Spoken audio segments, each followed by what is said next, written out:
जय हिंद मेरे प्यारे प्यारे बच्चों। मैं भारतेंदु मिश्रा और बीएम सर आप सभी बच्चों के लिए एक नया वीडियो लेके आया हूं। चलिए मेरे बच्चों, अभी सारे एग्जाम तो लगभग हो गए, बस केवल एक ही एग्जाम बचा है, जेई एडवांस का एग्जाम। और एमएचसीईटी जो महाराष्ट्र के बच्चे हैं, उनको जो सेकेंड अटेम्प्ट वाले बच्चे हैं, वो वहां पे भी एग्जाम अभी दे सकते हैं, उनका एग्जाम बचा हुआ है। आज मैं आया हूं ये वीडियो लेके, बहुत छोटा ही वीडियो है और लेकिन इसमें कुछ इंफॉर्मेशन आपको बहुत जरूर मिलेगी, तो इसलिए आप अंत तक इस वीडियो में बने रहें और इसको देखें, आपको फायदा जरूर मिलेगा। आप देख रहे होंगे यहाँ कांग्रेचुलेशन लिखा है बोर्ड के रिजल्ट के लिए।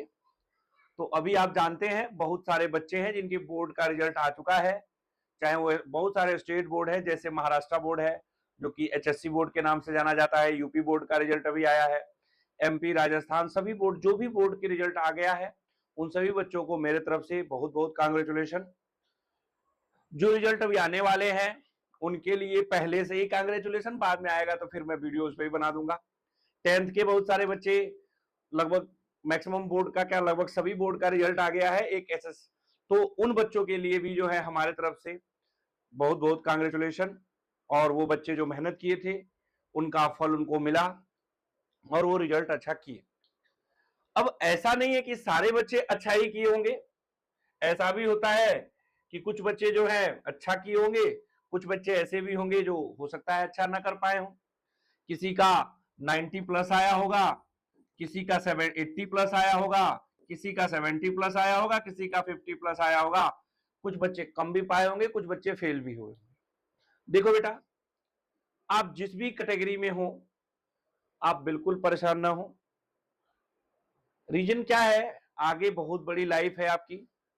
आपने बहुत सारे लोगों को देखा होगा जो कम परसेंट पाके भी जीवन में अच्छा करते हैं, लेकिन इसका मतलब ये नहीं है कि मैं ये प्रमोट कर रहा हूं कि कम परसेंट पा गए तो खुश रहिए।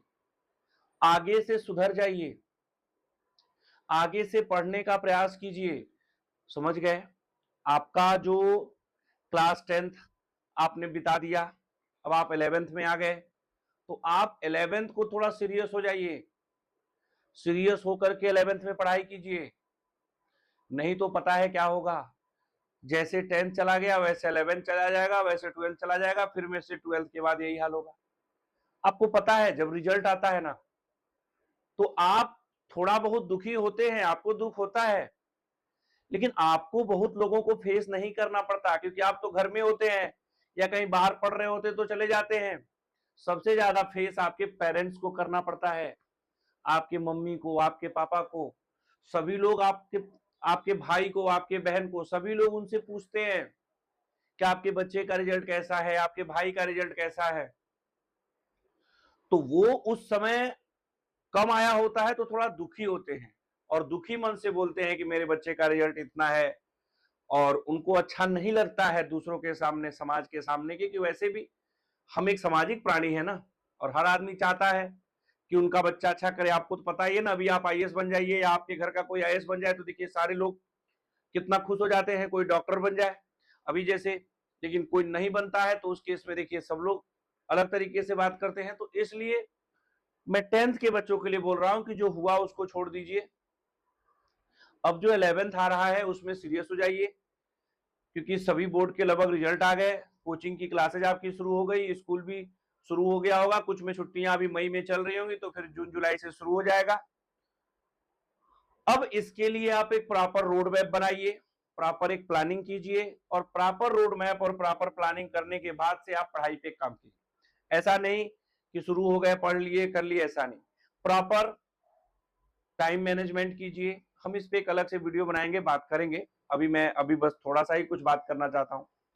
अब बात आता है क्या क्या करना है 11th वाले बच्चों के लिए, इसके लिए एक अलग से मैं वीडियो बनाऊंगा और उसमें आपको पूरा डिटेल में बताऊंगा कि आप क्या करेंगे। आप हमारे चैनल पे जाके ये भी देख सकते हैं कि 10th क्लास के बाद हम क्या क्या कर सकते हैं और क्या क्या स्ट्रीम है, उस पर भी आपको बेनिफिट मिल सकता है। आज मैं बात कर रहा हूं मेडिकल के बच्चों के लिए, जो बच्चे नीट का एग्जाम दिए हैं।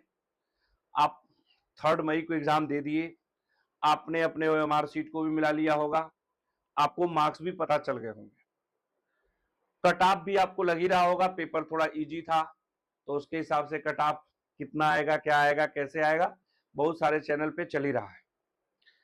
मेरा ये कहना है कि अभी आप बहुत परेशान मत होइए, अभी आप बहुत पैनिक मत होइए। अगर आपको लगता है कि आपके नंबर कम है तो भी, और आपको लगता है नंबर ज्यादा है तो भी, आप मेरी बात मानिए, आप कम से कम 10 दिन 10 डेज का प्रॉपर ब्रेक लीजिए। इसमें आप कुछ मत कीजिए, मूवी देखिए, थोड़ा घूमिए, थोड़ा दोस्तों के साथ टाइम स्पेंड कीजिए, थोड़ा पेरेंट्स के साथ स्पेंड कीजिए, थोड़ा मम्मी पापा के साथ करने के साथ साथ फैमिली में जाइए, मौसी के यहाँ, मौसा के यहाँ, बुआ के यहाँ, जो भी आपके रिलेटिव है जहां आप जा सकते हो वहां जाइए, थोड़ा घूमिए। 10 डेज आप थोड़ा रिलैक्स होइए, दिमाग को रिलैक्स होने दीजिए और छोड़ दीजिए जो पीछे हुआ उस पर बहुत ज्यादा दिमाग मत लगाइए, क्योंकि आगे बहुत लंबी लड़ाई है। समझ रहे हैं आप? अभी बहुत परेशान होने का कोई मतलब नहीं है, तो आप इसको छोड़ दीजिए 10 दिन तक, एकदम छोड़, दिमाग को फ्री कर दीजिए। जैसे एक छोटा बच्चा होता है ना, उसका हाथ छोड़ दीजिए कहीं भी चला जाता है, उसी तरह से आप एक छोटे बच्चे की तरह से अभी फिलहाल मेरी बात मानिए और आप 10 दिन तक अपने इस दिमाग को फ्री छोड़ दीजिए। जिधर जाना चाहता है, जैसे जाना चाहता है, मतलब जिधर जाने का मतलब जाके मारामारी ना कर लीजिए, लेकिन घूमिए फिरिए, रिलैक्स हो जाइए। 10 दिन हो जाता है तब तक रिजल्ट आ ही जाएगा। रिजल्ट आने के बाद अपने मार्क्स देखिए और मार्क्स देखने के बाद क्या उसके हिसाब से मिलेगा, आप अपने रिलेटेड टीचर से पूछिए, या जो भी आप जिसको समझते हैं, बहुत सारे काउंसलिंग सेंटर वाले भी होते हैं, उनसे भी पूछ सकते हैं। उसके अकॉर्डिंग अगर आप देख लीजिए। फिर अब अगली बात मैं जो बताने जा रहा हूं ये आपकी बहुत इंपॉर्टेंट है। मान लीजिए आपने देखा है, आपने समझा और आपके 400 नंबर आ रहे हैं, आपके 450 नंबर आ रहे हैं, मान लीजिए आपके 300 नंबर आ रहे हैं, और जो भी मार्क्स आए आपको आपको मान लीजिए एमबीबीएस नहीं मिला, एमबीबीएस नहीं पाए आप बीडीएस नहीं पाए, बीएचएमएस नहीं पाए, बीएमएस नहीं पाए, क्योंकि सीट तो आप जान ही रहे हैं कम है। एक 1.25 लाख के करीब एमबीबीएस का सीट है, जिसमें गवर्नमेंट और सेमी गवर्नमेंट दोनों मिला के है। बाकी बीएचएमएस, बीडीएस भी सबका अलग अलग है, पैसा नहीं हुआ। तो अब आप बैठिए और बैठ करके पूरा प्लान कीजिए, पूरा प्लान कीजिए, ठीक है? बैठ करके पूरी प्लानिंग कीजिए कि अब आगे क्या करना है। हमें डॉक्टर बनना है कि नहीं बनना है? अगर बनना है तो क्या ईमानदारी से हमें मेहनत करना है कि नहीं करना है? क्या हम लगातार पढ़ाई करेंगे कि नहीं करेंगे? क्या हम टाइम पास करेंगे क्या? क्या हम बॉयफ्रेंड गर्लफ्रेंड के चक्कर में पड़ेंगे क्या? ये सारी बातों पे सोच लीजिए। अपने आप को फुल्ली फोकस्ड होइए। अगर 2027 में आपको डॉक्टर बनना है, चाहते हैं कि आपके नाम के आगे डॉक्टर फलाना सिंह या फलाना जी, एमबीबीएस, एमडी जो भी लिखा हो, तो इसके लिए आप फुल फ्लेज्ड में आइए, फुल फ्लेज्ड में मेहनत कीजिए, तब जाके फिर आप लगिए। हवा हवाई में लगने से कोई मतलब नहीं कि मन हुआ लग गए, कर रहे हैं, नहीं करेंगे, होगा नहीं होगा, चलो एक बार और ड्रॉप लेके तैयारी कर ले रहे हैं, पढ़ने का मन ही नहीं कर रहा है। लेकिन आप हिम्मत कीजिए, सबसे बड़ा जरूरी है हिम्मत करना। जब आप पहले हिम्मत करेंगे, आपको लगेगा कि आपके अंदर हिम्मत है, तभी होता है। हर आदमी को लगता है कि उससे नहीं होगा, मेहनत करना इतना आसान नहीं है, हर कोई यही सोचता है मेरे से नहीं होगा, लेकिन जब वो मेहनत करता है, आप देखिए ना, आप ही के साथ तो पढ़ने वाला लड़का, उसका हो गया, आपका क्यों नहीं होगा? आप मेहनत करेंगे आपका भी होगा। अगर आपके अंदर पोटेंशियल है, अगर आपके अंदर कैपेबिलिटी, आपको लगता है कि नहीं आप मेहनती हैं, कर लेंगे, तो आप कर लेंगे। घबराइए मत, परेशान मत होइए। अभी के लिए मेरा इतना ही सलाह है कि अभी रिलैक्स रहिए, बहुत टेंशन में मत आइए। और मैं पेरेंट्स से भी बोलता हूँ, देखिए बच्चे ने मेहनत किया, होता है, कंडीशन होता है, सिचुएशन होता है, सोशल जो लोग हैं अगल बगल में वो होता है, तो अगर उसका नंबर कम आया है या प्रॉब्लम में है तो उसको आप सपोर्ट कीजिए, क्योंकि वो आज नहीं तो कल आपके सपोर्ट से आगे बढ़ेगा। आप जब सपोर्ट करेंगे तो उसकी हिम्मत भी बढ़ेगी, उसको मोटिवेट कीजिए, उसको सपोर्ट कीजिए, उसको ऐसा दीजिए कि वो आगे बढ़े और करने का प्रयास करे।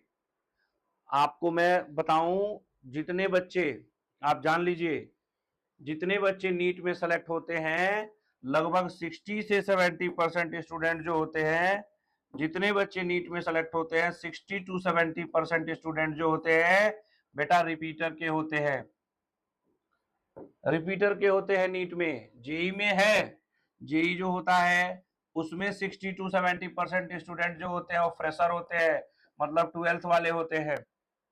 बाकी के 30 to 40% स्टूडेंट जो होते हैं वो रिपीटर के होते हैं, वो रिपीटर के होते हैं। ये सही है जेई में, लेकिन नीट में ऐसा नहीं है।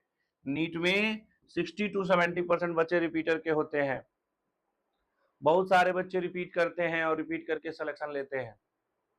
तो आप बिल्कुल मत घबराइए, आप बिल्कुल मत परेशान होइए, ठीक है। आपके 1 साल की मेहनत जो होगी वो आपको वहां पहुंचा देगी जहां आप जाना चाहते हैं। हिम्मत रखना है, मेहनत करना है, समझ गए ना। वो एक शायरी सुने होंगे कि एक पत्थर तो शिद्दत से मारो गालिब, आसमान में भी सुराग होते हैं। मतलब हिम्मत तो कीजिए, मेहनत तो कीजिए, करने का प्रयास तो कीजिए, हो जाएगा आपका।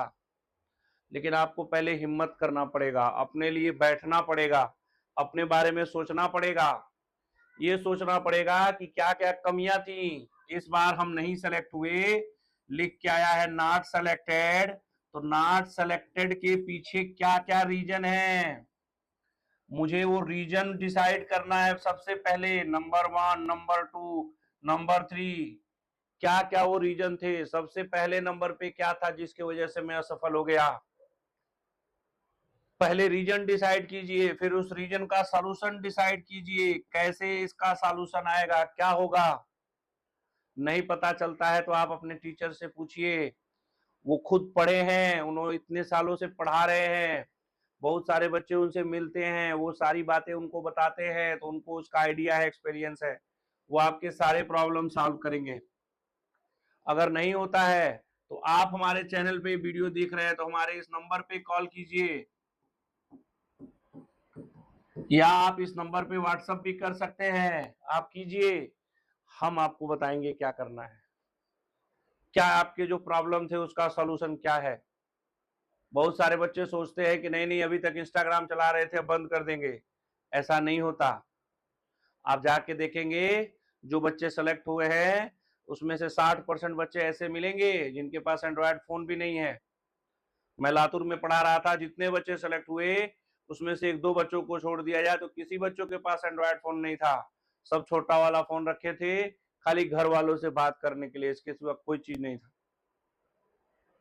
तो डिस्ट्रैक्शन को कम करना पड़ेगा, कैसे कैसे कम करना है, क्या क्या करना है, ये सारी बातें मैं आपको बताऊंगा जब नीट की प्लानिंग कैसे करेगी। अभी हम वीडियो देंगे आपको कि मेरा इस बार नहीं हुआ तो मैं रिपीट करूं या ना करूं, और करूं तो उसके लिए क्या क्या करना चाहिए, इस पे एक वीडियो आएगा। तो चलिए इस बात को यहीं खत्म करते हैं और मिलेंगे अगले वीडियो में। थैंक यू, जय हिंद, जय भारत, जय महाराष्ट्र।